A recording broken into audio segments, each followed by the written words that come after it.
Charlotte, you are taking a closer look at the Trump administration's new migrant detention centre in Florida. It's been dubbed Alligator Alcatraz. A scrutiny of that centre mounts. A rumour has been circulating online alleging that incinerators had been or will be installed there. Tell us more. Yes, Sharon, the detention centre has come under criticism from Democratic lawmakers and human rights activists who have decried its conditions as inhumane. Now, against the backdrop of this criticism, as you say, a rumour has been doing the rounds online alleging that incinerators had been or would be installed at the facility for malicious purposes. Now, this rumour has gained particular traction on TikTok with videos such as the one that I'm about to show you. So let's take a listen. Just in case you don't know what's going on, a girl on TikTok came on here and said that one of her neighbors received a government contract asking them to install a bunch of incinerators at Alligator Alcatraz. They're installing incinerators at Alligator Alcatraz.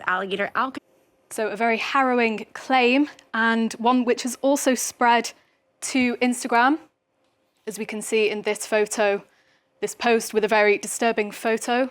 And it also spread to the platform Blue Sky, where this user has described Alligator Alcatraz as a concentration camp. Now, also on TikTok, we had one user who allegedly carried out his own investigation, and he reported that he found satellite imagery that proved that incinerators were active at the detention centre. So, very damning allegations here. And allegations that some officials have been quick to denounce. Among them is the Department of Homeland Security Assistant Secretary, Tricia McLaughlin. She has called the rumour disgusting, and she described it as a vilification of immigration and customs enforcement. Sharon. And Charlotte, what exactly have you been able to establish about those claims? Is there any truth to the rumours? So Sharon, we have found no evidence that anyone involved in the construction of Alligator Alcatraz has or will be installing incinerators. Now, regarding that amateur investigation I just spoke about, the fact-checking website Snopes said it looked into the claims in the video, and the website said it could not replicate any of that internet user's alleged findings. Snopes also said it found no proof that officials or businesses had contracted incinerators for the detention centre. It's also very important to note, Sharon, that no credible news outlets or officials reported the rumour as true. Finally then, Charlotte, you mentioned earlier that the detention centre is coming under mounting scrutiny for the way immigrants are being treated there. What more can you tell us about the living conditions there? Absolutely. Well, photos of Alligator Alcatraz, such as this one taken during Donald Trump's visit, certainly give a very bleak impression. Now, the Trump administration and Democrats have each given different pictures of the centre. We've got the White House Press Secretary, Caroline Leavitt, who has described the centre as an efficient and low-cost way to help carry out the largest mass deportation campaign in American history.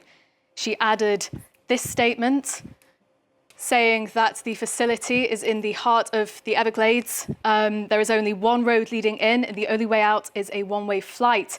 She described the centre as isolated and surrounded by dangerous wildlife, hence the name Alligator Alcatraz.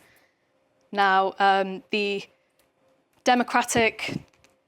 Republican governor, Ron DeSantis, meanwhile, he described the centre as safe and secure.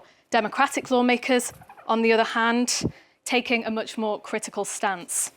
They've decried the centre, as I said, as inhumane after visiting it this weekend to inspect its conditions. Now, among these Democratic lawmakers, we have Representative Debbie Wasserman-Schultz. She said that those held there were essentially packed into cages, wall-to-wall humans, 32 detainees per cage. So very harrowing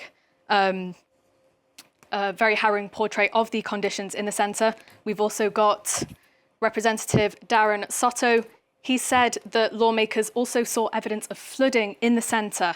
Now, he said that prompted a wave of concern of what might happen to detainees if there is extreme weather during what meteorologists say could be a very busy hurricane season.